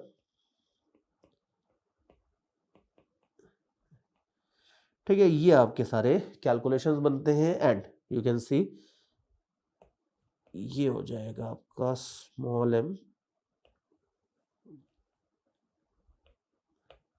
After all the calculations. It's always very difficult to write these small m's and capital M's. Okay, that should do it I think so. ये आपके पास finally recoil velocity आ जाएगी after both the people have jumped. ठीक है, एक बार match करके भी देख लेते हैं। ये और ये दोनों चीजें आपकी 100% मैच कर रही हैं, और ऑल्दो हमारे हिसाब से जो हमने कैलकुलेशन किया है उसमें दोनों के जंप करने के बाद आप ध्यान से देखो हमने v2 माइनस v1 किया है। तो अगर v2 माइनस v1 किया है तो ये वेलोसिटी हमारे केस में जो वेलोसिटी आ रही है वो राइट साइड में आ रही है। तो जबकि इन्होंने आंसर में जो दिया है वेलोसिटी वो लेफ्ट साइड में, तो एक बार वो वाला पार्ट थोड़ा सा चेक कर लेते हैं। सी, मैंने ये मान लिया था कि ग्रीन वाला बंदा पहले जंप कर रहा है। क्वेश्चन में एक बार पढ़ के देख लेते हैं कि कौन पहले जंप कर रहा था। इन्होंने उल्टा दिया होगा, the person on the left jumps first. ठीक है, इन्होंने उल्टा दिया, इन्होंने रेड वाले बंदे को पहले जंप कराया है, तो ऑब्वियसली मैग्नीट्यूड सेम आएगा लेकिन आंसर ऑपोजिट आ जाएगा। तो फाइनली आफ्टर एवरीथिंग पूरा का पूरा आंसर अपना मैच कर जाता है। और यू कैन इजीली सी कि अगर वो थ्योरी हमने जो देखी है वो थ्योरी अगर क्लियर है तो ये क्वेश्चंस आपके सब आसान है। You will be able to solve all these questions very easily. चलो भाई और आगे चलते हैं और एक लास्ट एग्जांपल मैं आपको दिखाता हूं रिकॉइल वाले क्वेश्चंस में। सी, बड़ा बढ़िया एग्जांपल है and as you can see on the screen astronaut वगैरह आ गया है। अब सिचुएशन ये है कि एक आउटर स्पेस में एस्ट्रोनॉट है, ये अनफॉर्चुनेटली अपने स्पेसशिप से थोड़ा दूर अनफॉर्चुनेटली फंस गया है। सी, नॉर्मली तो अगर आप स्पेस वॉक वगैरह के लिए जाते हो तो these guys are very careful. अगर स्पेसशिप से बाहर निकलते हैं तो ये लोग स्पेस सूट तो ऑब्वियसली स्पेस सूट तो पहनते ही हैं, उसके साथ साथ they have a very long cord, वो कॉर्ड अटैच करके जाते हैं ताकि वो स्पेसशिप से कहीं इधर उधर नहीं हो जाए। बिकॉज सी ऑनेस्टली अगर आप ये स्पेसशिप है, ये एस्ट्रोनॉट है, और अगर मान लो गलती से भी स्पेसशिप से एक बार दूर जाना शुरू कर दिया तो देयर इज नो वे, कोई पानी नहीं है कि आप तैर के ऐसे ऐसे करके किसी भी तरीके से वापस आ जाओगे, because there is no medium absolutely. आप आगे कैसे बढ़ते हो, किसी चीज को पीछे पुश करके आगे बढ़ते हो। तो स्पेस में अनफॉर्चुनेटली अगर मान लो किसी तरह से आपके स्पेसशिप से अगर आप 5 मीटर दूरी के ऊपर भी फंस गए और आपके पास कोई ऐसी चीज नहीं है जिसको उल्टे डायरेक्शन में फेंक के आप इधर आ जाओ, तो वो 5 मीटर का गैप डिस्टेंस तय करने के लिए आपके पास अनफॉर्चुनेटली कोई ऑप्शन नहीं होगा। तो यहाँ पे भी कुछ कुछ इसी तरह की सिचुएशन है, बट लकीली अपना जो बंदा है ये बंदा बड़ा लकी है, इसके पास ऑप्शन है। तो अनफॉर्चुनेट चीज ये है कि ये जो बंदा है ये अपने स्पेसशिप से एक सर्टेन डिस्टेंस के ऊपर जाके फंस गया है। जनरली तो आपने अगर साईफाई मूवीज देखी है तो देखा होगा कि स्पेस सूट के अंदर ही कुछ ऐसे मैकेनिज्म होते हैं जिससे थोड़ी सी एयर वो लोग निकालते हैं जेट के थ्रू, और उससे वो आप थोड़ा बहुत इधर मूव कर सकते हो। मान लेते हैं सपोज वो सब मैकेनिज्म बंदे का खराब हो चुका है और अब इसके पास खाली ये थोड़ा सा खाने पीने वाला आदमी है मान लो, तो इसके पास मान लो कुकीज का एक पैकेट है ना। डोंट आस्क मी कि ये स्पेसशिप के बाहर कुकीज का पैकेट लेके क्या करने आया था, लेकिन मान लो इसके पास एक कुकीज का पैकेट है, कुकीज नहीं सॉरी क्वेश्चन में मैंने कैंडीज बोला है, तो चलो कैंडीज का पैकेट है इसके पास, और इसके सिवा इसके पास फेंकने को और कोई चीज नहीं है।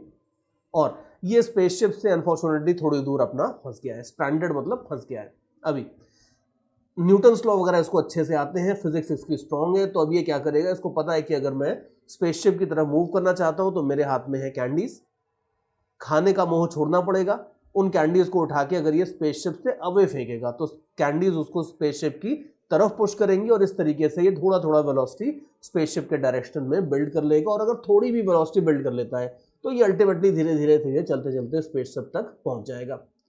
इसी के ऊपर मैंने क्वेश्चन बनाया है कि अब मान लो, देखो बच तो ये जाएगा ही, भले कुछ भी कर ले, कैसे भी कैंडीज को फेंक ले स्पेसशिप से दूर, किसी भी तरह से फेंके, ये अल्टीमेटली तो पहुंच ही जाएगा स्पेसशिप तक। लेकिन अब ये है कि इसका भी टारगेट ये है कि यार जल्दी पहुंचा जाए। तो क्वेश्चन ये है कि ये किस तरीके से कैंडीज फेंके कि ये स्पेसशिप तक जल्दी से जल्दी पहुंच जाए, मतलब ये ऑपोजिट डायरेक्शन में मैक्सिमम वेलोसिटी बिल्ड कर ले। डिटेल्स क्वेश्चन के ये है कि इसके पास जो पैकेट है उसके अंदर n आइडेंटिकल कैंडीज है, हर कैंडी का मास मान लो कुछ आपको दिया है स्मॉल m, बंदे का जो टोटल मास है वो आपको दिया है कैपिटल M। और क्वेश्चन में अब ये बोला है कि ये दो तरीके इसके दिमाग में आते हैं। कहता है कि यार एक काम ऑप्शन मेरे पास ये है कि मैं कैंडीज को एक एक करके फेंकता हूं, पहले एक फेंकी थोड़ा सा मोमेंटम बना, दूसरी फेंकी थोड़ा और बना, इस तरह से करते करते थोड़ा थोड़ा मोमेंटम गेन करता जाएगा। एक ऑप्शन ये है। और दूसरा ऑप्शन ये है कि एक ही बार में पूरा कैंडीज का बैग उठाता है और जोर से दूसरे साइड में फेंक देता है, एक बार में ही मोमेंटम मिल जाएगा और उससे ये इसको कुछ ना कुछ ऑपोजिट डायरेक्शन में वेलोसिटी मिल जाएगी। क्वेश्चन ये है कि इन दोनों केसेस को अपने को देखना है और eight the end of the day question में लिखा चाहे जो भी हो, हमारा फाइनल टारगेट ये रहेगा कि हम ये देखने की कोशिश करेंगे कि फर्स्ट मैकेनिज्म या सेकंड मैकेनिज्म, किस तरीके से कैंडी फेंकने से इसको ज्यादा वेलोसिटी मिलती है ऑपोजिट डायरेक्शन में, या हो सकता है कि दोनों तरीके से सेम ही वेलोसिटी मिले। ये हमें थोड़ा सा एनालाइज करके देखना है। और ये तो देखो थोड़ा सा हंसी मजाक वाला क्वेश्चन है, लेकिन अगर आप सोच के देखो तो ये जो हम क्वेश्चन सॉल्व करने वाले हैं इसकी आगे चल के अगर आप देखोगे तो एक्चुअल इंजीनियरिंग में इसके बहुत जबरदस्त इंप्लीकेशन होते हैं। इट्स समथिंग लाइक दैट कि अगर मान लो आपके पास एक रॉकेट है, आपको ये रॉकेट को लॉन्च करना है और आपके पास पता है आपको कि आपके पास 5000 kg का फ्यूल है। अब ये रॉकेट प्रोपल्शन की बहुत बड़ी और बहुत फंडामेंटल प्रॉब्लम होती है कि अगर मेरे पास 5000 kg का फ्यूल है तो उसको मैं किस तरीके से जलाऊं ताकि उससे मुझे मैक्सिमम ऊपर के डायरेक्शन में वेलोसिटी मिल जाए। बिकॉज अब मैं 5000 फ्यूल को बहुत जल्दी केजी के फ्यूल को मैं बहुत जल्दी जल्दी भी जला सकता हूं, या ऐसा भी कर सकता हूं कि बहुत धीरे धीरे जलाऊं, या ये भी हो सकता है कि शुरू में जल्दी जलाऊं बाद में धीरे धीरे जलाता जो there can be infinite options. तो इंजीनियर्स के पास, स्पेस साइंटिस्ट के पास एक बहुत बड़ा क्वेश्चन था कि हम फ्यूल को किस तरीके से बर्न करें, इंजन को किस तरीके से उसको बर्न करने के लिए प्रोग्राम किया जाए ताकि आपको उससे मैक्सिमम थ्रस्ट मिले। तो किसी भी चीज को ऑपोजिट डायरेक्शन में फेंकने से आपको थ्रस्ट तो मिलेगा, लेकिन किस मैकेनिज्म से फेंको, एक एक करके फेंको, एक साथ फेंको, क्या करो, क्या करने से अपने को मैक्सिमम वेलोसिटी या मैक्सिमम मोमेंटम मिलेगा ऑपोजिट डायरेक्शन में। ये अपनी आगे की प्रॉब्लम है यहां पे।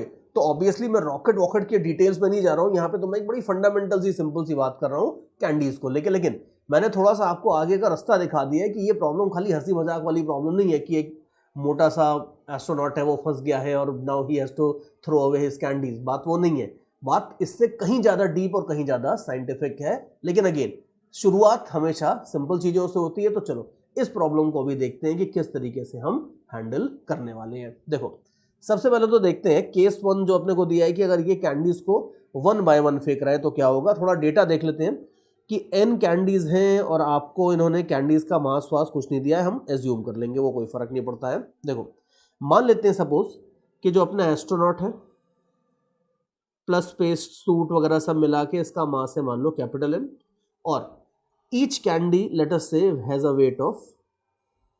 Has a mass small m, और ऐसी n कैंडीज हैं तो कैपिटल M प्लस n टाइम्स स्मॉल m, ये सिस्टम का एक तरीके से टोटल मास है। अब सबसे पहले मैं वो तरीका देखता हूं कि ये बंदा लेट अस से कि एक एक करके कैंडीज को फेंक रहा है, तो फर्स्ट कैंडी फेंकेगा। और इन्होंने एक बड़ी इंपॉर्टेंट चीज दी है कि ये बंदा चाहे एक कैंडी फेंके या सारी कैंडीज फेंके, ये फिक्स है कि ये बंदा अपने रिलेटिव एक वेलोसिटी u से कैंडी को फेंकेगा, चाहे वो एक एक करके फेंके चाहे पूरा बैग साथ में फेंके, ये इन्होंने दिया हुआ है।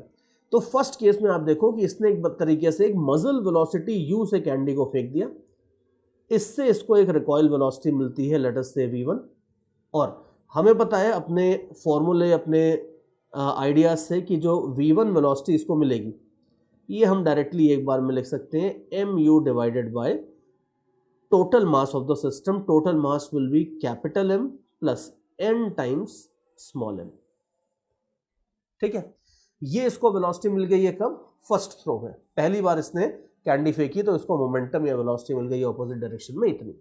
एक बात. ठीक है, अब इसके बाद सेकेंड स्टेप पे आते हैं. सेकेंड स्टेप में अब आप देखो कि इनफैक्ट फर्स्ट स्टेप में मैं एक चीज लिख देता हूं कि जब ये फर्स्ट कैंडी फेंकेगा तो इसका खुद का मास एस्ट्रोनॉट का तो रहेगा ही जो है, plus n-1 into small m. ये इसके हाथ में ही रहेगा एक तरीके से. अब पहली कैंडी तो अपने रास्ते चली गई. अब जब ये सेकेंड कैंडी फेंक रहा है तो उसका भी मास इतना ही है, लेकिन अब यहां पे जो मास बच रहा है ये है आपका इतना, और इससे मान लो इसको एक वेलोसिटी मिलेगी v2. ये भी हमें पता है कि ये v1 और v2 और v3 जो मैं लिखता जा रहा हूं ये गेन इन वेलोसिटी है. डेल्टा लिखना चाहो तो आप डेल्टा v1 डेल्टा v2 लिख लो, वो और ज्यादा अच्छा नोटेशन हो जाएगा. तो सेकेंड थ्रो के बाद इसको जो वेलोसिटी मिलेगी वो होगी mu डिवाइडेड बाय टोटल मास. अभी टोटल मास आपका इतना हो गया है ये वाला. ध्यान रखना इसमें फर्स्ट वाली कैंडी तो निकल चुकी है, अब ये होगा आपका सेकेंड वाला टर्म. इसी तरीके से जब थर्ड वाला कैंडी को ये फेंकेगा तो बिल्कुल सिमिलर टर्म वापस आ जाएगा, बस यहाँ पे n-1 की बजाय n-2 आ जाएगा. नोट वेरी केयरफुली, ये सारे टर्म्स में न्यूमरेटर सेम है, डिनोमिनेटर में कैपिटल M सेम है, बस एक एक कैंडी की कमी होती जाती है हर बार. तो n-1, n-2, n-3 इतनी इतनी इतनी टर्म्स आपके और आते जाएंगे. And you can see that ये सारे के सारे जो v1 v2 v3 है ये गेन है. तो आपको पहले 1 रुपी मिला, फिर 2 रुपी मिला, फिर 3 रुपी मिला, तो आपका टोटल कितने हो गए? 1 + 2 + 3 एंड सो ऑन. तो यहां पे भी अगर ये बंदा मान लो n कैंडीज एक एक एक एक करके फेंकता है तो इसकी जो फाइनल वेलोसिटी होगी, टोटल वेलोसिटी बोलना चाहो या फाइनल वेलोसिटी बोलना चाहो, ये v1 + v2 प्लस जितना भी है ये मिला के आपकी इस बंदे की फाइनल वेलोसिटी हो जाएगी. अब देख लो, दैट मीन्स अब इसमें थोड़ा सा ऐसे ओरल कैलकुलेशंस कर लेते हैं. सी, ये सारे टर्म्स के अंदर mu तो कॉमन रहेगा, बाकी टर्म्स में लिखता जाता हूं कैपिटल M प्लस n times m, capital M plus n-1 into m and so on and so fourth. ठीक है, capital M plus n-2 into m. इस तरीके से आपके बहुत सारे टर्म्स आने वाले हैं. कितने टर्म्स आने वाले हैं? जितनी ये कैंडी फेंकेगा उतने टर्म्स आएंगे. दैट मीन्स n टर्म्स आने वाले हैं एक एक करके इस तरीके से. तो ये आपके पास आ जाएगी इस बंदे की फाइनल वेलोसिटी. और अब देख लो, बाकी ये सीरीज अगर सम होती है तो सम कर लो, लेकिन ये सम होगी नहीं बिकॉज एपी जीपी वगैरह आप मैथ्स में पढ़ चुके हो, और एपी जीपी पढ़ने के साथ साथ फ्री में एक नॉलेज आती है कि एचपी होता तो है लेकिन उसके समेशन का अनफॉर्चुनेटली कोई फॉर्मूला नहीं होता. And you can easily see कि यहाँ पे ये सारे के सारे डिनोमिनेटर्स अगर आप देखो तो ये सब एपी में, और इनके रेसिप्रोकल्स का सम है. अगर खाली डिनोमिनेटर्स का सम होता तो एपी का सम हो जाता, that would be very easy. But AP के टर्म्स के रेसिप्रोकल्स का सम है तो ये आपका वही एचपी के डायरेक्शन में चला जाता है. And therefore you know very well कि ये सीरीज को हम देखेंगे, समझेंगे, मुस्कुराएंगे, लेकिन समेशन नहीं कर पाएंगे. तो इसीलिए मैंने आंसर भी आप देख लो कुछ ऐसा सिग्मा विग्मा के टर्म्स में छोड़ दिया है, विच इज ओके. बिकॉज अगर जेई में भी ये क्वेश्चन आएगा, ABCD ऑप्शंस होंगे तो उनके पास भी ऑप्शन नहीं है, उनको भी आपको ऐसे सिग्मा विग्मा के टर्म्स में आंसर छोड़ के देना पड़ेगा. लेकिन ध्यान रखना कि ये सिग्मा नोटेशन क्लियर होना चाहिए, which hopefully will be clear. Because maths में तो आपने इससे और बहुत बड़े बड़े सिग्मा देख रखे होंगे, लेकिन फिर भी फिजिक्स में जनरली हम लोग थोड़ा सा सिग्मा विग्मा नोटेशन को देख के परेशानी होते हैं. तो फिजिक्स के हिसाब से मैं जरा एक बार अच्छे से प्रॉपर तरीके से इसका सिग्मा नोटेशन में लिख देता हूं फाइनली. तो यू कैन सी कि न्यूमरेटर में तो mu है ही, ठीक है, इसको mu को भी अंदर ही रखते हैं. और डिनोमिनेटर में कैपिटल M हर जगह है, और यहां पे अगर आप देखोगे तो n इंटू m है, जहां पे जो n है ये n आपका, अगर आप देखोगे तो ये n आपका कहां से कहां तक जा रहा है, 1 से लेके n तक जाएगा, ये बात है. और इसको n की बजाय कई बार लोग इसको i भी कर देते हैं. ये जो चीज़ है इसको i दोनों जगह लिख देते हैं. i m होता है where i goes from 1 to n. जैसे लिखना चाहो वो आपके ऊपर है, वो मैथमेटिक्स में मैं ज़्यादा नहीं उलझाऊंगा। फिजिक्स वालों का काम जनरली खत्म हो जाता है अगर हम यहाँ तक लिख देते हैं। बाकी एग्जाम में जिस फॉर्मेट में जिस तरीके से इन्होंने ABCD ऑप्शन दिए हैं इसको उस तरीके से एक्सप्रेस कर लो। But the bad thing is this कि यार दिल में थोड़ी सी कसक रह गई कि यार हम समझ तो नहीं कर पाए, लेकिन चलो देखते हैं, can't have everything in life, at least इतना तो अपन ने निकाला। अब जरा दूसरा तरीका भी देखते हैं कि मान लो सपोज कहता है कि यार अब एक एक करके कैंडीज फेंकने में तो बड़ा टाइम लग रहा है, बड़ी अजीब सी सिचुएशन हो गई है, इम्पेशेंट हो जाता है बंदा, डर भी जाएगा भाई, आउटर स्पेस में अगर आप फंसे हो तो डरोगे भी थोड़ा सा, तो डर भी जाता है बंदा, क्या करता है, ठीक है ये उठाएगा मान लो सारी की सारी कैंडी और एक बार में वही सेम रिलेटिव वेलोसिटी यू से फेंक देता है। अब उस केस में कितनी वेलोसिटी गेन करेगा वो भी जरा निकाल के देखते हैं। See let me get rid of this rough work, और कलर भी जरा एक अलग लेते हैं बढ़िया सा, और देखते हैं कि ये वेलोसिटी कितनी होंगी। सी अगर मान लो सपोज ये बंदा एक बार में ही सारी की सारी कैंडी उठा के फेंक देता है, n × m, ये मास पूरा उठा के फेंक देता है with a relative velocity u। तो याद करो जो वेलोसिटी आप गेन करते हो वो वेलोसिटी होती है आपकी जो आपने मास फेंका होता है, that into relative velocity divided by total mass, divided by total mass मतलब कैपिटल M प्लस n × m। अगर ये एक बार में सारी की सारी कैंडीज फेंक देगा तब ये जो वेलोसिटी गेन करेगा, इसको मैं V0 बोल देता हूँ ज़्यादा अच्छा लगेगा, तो इतनी वेलोसिटी ये गेन करेगा। Let's call this equation as second equation, let's call this original fellow as our first thing. तो हमें देखो थोड़ा सा चेक करके भी देखना है कि मतलब ये वाला टर्म बड़ा है या ये वाला टर्म बड़ा है, बिकॉज ठीक है एक बुरी बात ये थी कि हमारे पास HP टाइप का एक्सप्रेशन आ गया तो हम सम अप नहीं कर पाए थे, लेकिन कंपेयर तो कर सकते हैं। देखें कंपेयर भी कर पाते हैं या नहीं कर पाते हैं, बिकॉज ये टर्म्स तो बड़े खतरनाक से लग रहे हैं नीचे वाले, लेकिन अगर किसी तरीके से एटलीस्ट कंपेयर भी कर ले तो हमें पता चल जाएगा। मतलब कल को अगर मान लो सपोज अपन फंस जाते हैं इस तरह की सिचुएशन में तो हमें पता रहेगा कि भाई कैंडीज को एक एक करके फेंकना है या इकट्ठे फेंकना है, एटलीस्ट कुछ आइडिया तो रहेगा। तो let us prepare for all these kind of possibilities. See मान लो सपोज जो ऊपर ग्रीन वाला टर्म है इसको मैं ऐसे लिखता हूं mu, और ये जो n है इसको मैं 1 + 1 + 1 करके ऐसे n टाइम्स लिख देता हूं ऐसे, ठीक है। डिनोमिनेटर तो कैपिटल M प्लस n × m यही रहेगा। अब आप देखो थोड़ा सा, चलो इसको मैं और अच्छे से लिख देता हूं, mu तो कॉमन आ ही जाएगा बाहर, इसको तो छोड़ देते हैं। अब आप देखो अंदर आ जाएगा 1 capital M plus nm, 1 capital M plus nm and so on n times. ये ग्रीन वाला जो एक्सप्रेशन है ये आपको ये बताता है कि अगर ये सारी कैंडीज को फेंक देता है इकट्ठे तो इसको कितनी वेलोसिटी मिल जाएगी, ये मिलता है आपको ग्रीन वाले टर्म से। और इसके नीचे जरा रफ वर्क में और हटा देता हूं ये सिग्मा विग्मा, तो इसके नीचे अगर आप देखो तो जो रेड वाला टर्म है ये एक एक वाला सीन है। अब दोनों में आप देखो mu तो कॉमन है तो उसको तो जाने देते हैं। अब आगे कंपेयर करो, फर्स्ट वाला टर्म बढ़िया है, इक्वल है। सेकेंड वाले टर्म में कौन जीतता है? अब सेकेंड वाले टर्म को अगर इसको और इसको कंपेयर करोगे तो आप देख लो कि जो रेड वाला है उसका डिनोमिनेटर छोटा है, बिकॉज यहाँ n-1 आ रहा है, यहाँ पे पूरा n आ रहा है, तो रेड वाले का डिनोमिनेटर छोटा है, तो फ्रैक्शन रेड वाले का बड़ा होगा, तो यहाँ पे रेड वाला जीतता है।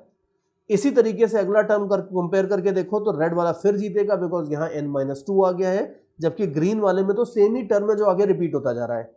तो यू कैन इजीली सी कि फर्स्ट टर्म इक्वल थे, fine, no problem at all, लेकिन बाकी सारे के सारे टर्म्स कंपेयर करके देखो तो रेड वाले टर्म्स आपके बड़े बड़े बड़े बड़े रहेंगे टर्म्स। तो therefore you can easily see कि रेड वाली जो फाइनल वेलोसिटी होगी वो डेफिनेटली ज्यादा होगी as compare to the green वाला केस। इन अदर वर्ड्स फाइनली हमें समझ में आता है कि अगर इस तरीके की कोई भी सिचुएशन में फंस जाओ तो एक एक करके कैंडीज को फेंकोगे तो आपको ज्यादा फायदा मिलेगा, ये बात है। और एक एडिशनल फायदा और भी मिलेगा, ये तो चलो हमने थ्योरेटिकली देख लिया, कुछ कैलकुलेशन कर लिया, एक फायदा और मिलेगा, क्योंकि ऑब्वियसली अगर आप एक एक करके चीज फेंक रहे हो तो आप ज्यादा तेजी से भी फेंक पाओगे। मतलब ये प्रैक्टिकल बात है, ये प्रॉब्लम में हमने कंसिडर नहीं किया है, लेकिन अगर आप मान लो सपोज मैं आपसे बोलूं कि यार एक छोटी सी चीज को फेंकना है तो आप उसे ज्यादा वेलोसिटी से फेंक पाओगे, और वही मैं बोलूं कि आप 10 किलो की एक चीज फेंकनी है तो उसको ऑब्वियसली आपकी मस्कुलर पावर लिमिटेड है, उसको आप कुछ कम वेलोसिटी से फेंक पाओगे।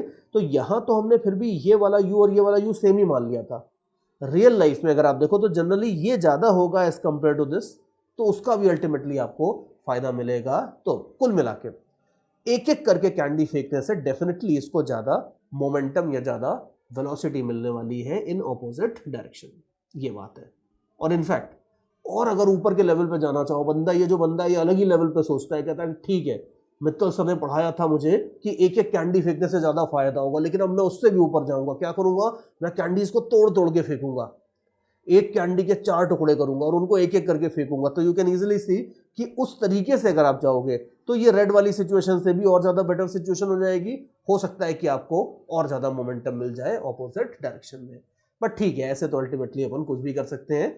But this was a nice problem, और again I will keep on repeating this at the risk of sounding boring कि थ्योरी बड़ी स्ट्रांग होनी चाहिए। और यहां पे अगर आपने सारी टेक्निक्स, ये सारी थ्योरी बड़े अच्छे से देखी है तो आपको इन प्रॉब्लम्स को करने में मजा भी आएगा और आपको ये प्रॉब्लम्स लेंदी और कंबरसम भी नहीं लगेंगी। I remember when I was of your age, मुझे ये प्रॉब्लम्स करने में मजा बहुत आता था, मैकेनिक्स करने में बड़ा मजा आता था बिकॉज सोचने को मिलता था। बट प्रॉब्लम ये थी कि थ्योरी गोल थी।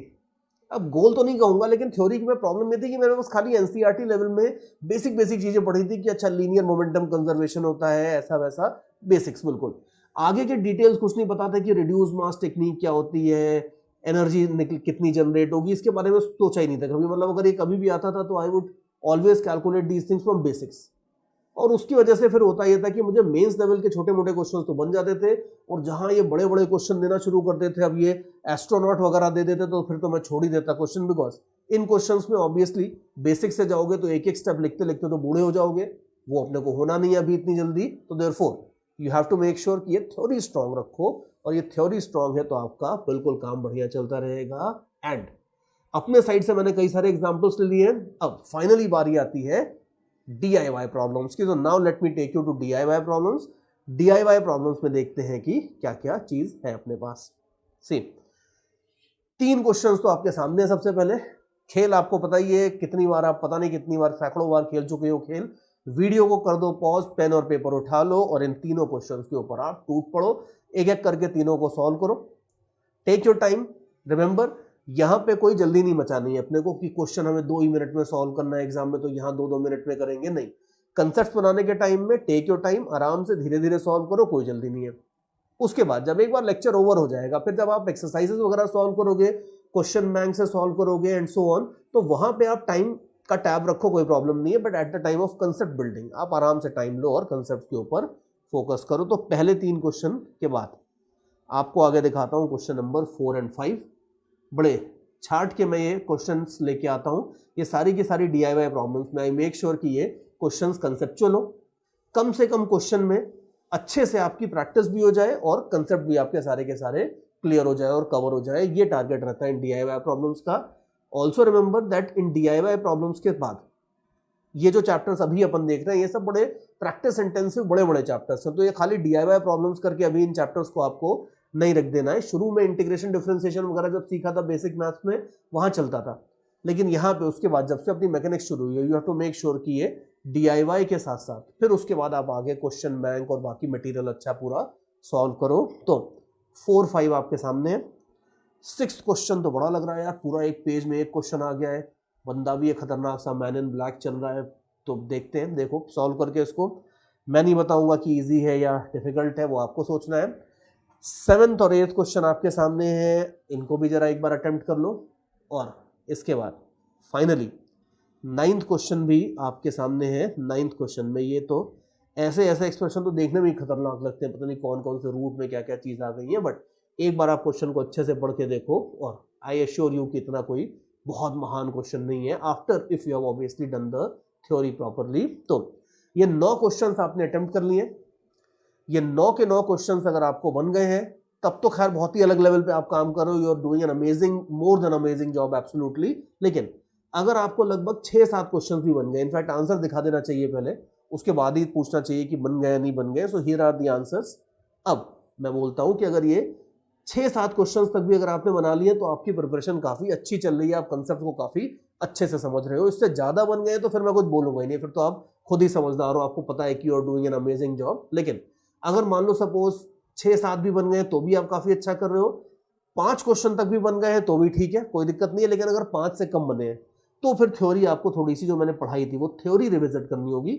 ये मत करना कि 5 क्वेश्चन, अगर मान लो सपोज इसको एक्सरसाइज में आपको खाली 4 क्वेश्चन बने हैं, तो कई बार बच्चे क्या करते हैं, फिर सॉल्यूशन ढूंढने निकलते हैं कि अच्छा चलो खाली 9 में से 4 क्वेश्चन बने हैं, तो फिर दोस्तों के पास जाएंगे, यार सॉल्यूशन दे दे बाकी 5 क्वेश्चंस का, and then they will read that solution. ये बिल्कुल मत करना, बिकॉज अगर मान लो सपोज यहाँ पे क्वेश्चंस अगर एक कुछ कम बने हैं, तो उन क्वेश्चंस का सॉल्यूशन पढ़ के आपको कोई फायदा नहीं होगा, क्योंकि वो तो एक सिम्टम है ना। अगर आपको मान लो सपोज 9 में से खाली 4 क्वेश्चन बने हैं, तो उसका मतलब ये है कि आपकी जो पूरी थ्योरी मैंने पढ़ाई है, उस थ्योरी में कहीं ना कहीं आप कुछ चीजें कैच नहीं कर पाए हो, तो वो पूरी की पूरी थ्योरी आपको अच्छे से देखनी पड़ेगी। It is something like that कि अगर मान लो एक बंदे को फीवर है, तो फीवर होने और उसका बॉडी टेम्परेचर मान लो 102 हो गया है, अब 102 का बुखार है अगर मान लो, तो वो जो 102 का टेम्परेचर है वो तो सिम्टम है ना। ऐसा थोड़ी कि बंदे को बर्फ के पानी में डुबोगे उसका टेम्परेचर 98 कर दोगे तो फिर वो ठीक हो जाएगा, और गड़बड़ हो जाएगी। अल्टीमेटली तो उसके अंदर जो वायरस है या जो भी प्रॉब्लम है उसको आपको क्योर करना पड़ेगा। सेम चीज यहाँ पे भी है कि अगर क्वेश्चन बन गए हैं तो ये जो बकबक कर रहा हूं फिर मैं सुनने की जरूरत ही नहीं है, इसको फॉरवर्ड करके आप आगे निकल जाओ। लेकिन अगर क्वेश्चन नहीं बने हैं तो ज्यादा टेंशन नहीं लेना है, क्योंकि सबसे अच्छी बात यह है कि ये रिकॉर्डेड लेक्चर्स हैं, और इन रिकॉर्डेड लेक्चर्स में अगर आप मेहनत करने को तैयार हो, विच आई एम प्रीटी श्योर कि आप तैयार होंगे, अगर आप मेहनत करने को तैयार हो तो आपको कोई नहीं रोक सकता। बिकॉज फेस टू फेस लेक्चर में अगर आप मेरे सामने क्लास में बैठे होते तो प्रॉब्लम ये होती कि अगर आपको एक बार में समझ में नहीं आया तो फिर दोबारा रिपीट नहीं होता वो। ठीक है, क्लास के बाद एक आध छोटे मोटे डाउट्स बताए जा सकते हैं, बट पूरी की पूरी चीज दोबारा रिपीट करना पॉसिबल नहीं है, फिर वो अगले साल ही रिपीट होती है, which is definitely not a very nice option. But recorded lectures में ये बहुत जबरदस्त फायदा है कि अगर आप मेहनत करने को तैयार हो, एक आध चीजें कुछ समझ में नहीं आई हो, उसकी वजह से कुछ क्वेश्चंस कम बने हैं, तो टेंशन ज्यादा नहीं लेना है। अपने को अपना मेहनत वाला स्विच ऑन करना है, वीडियोस को दोबारा देखना है, दोबारा क्वेश्चंस को अच्छे से समझना है, फिर उसके बाद एक्सरसाइज के ऊपर आके इनको अच्छे से अटेम्प्ट करना है। So with this we can say कि हमने ये रिकॉइल विकॉइल वाला कंसेप्ट तो बड़े अच्छे से देख लिया है यहां तक।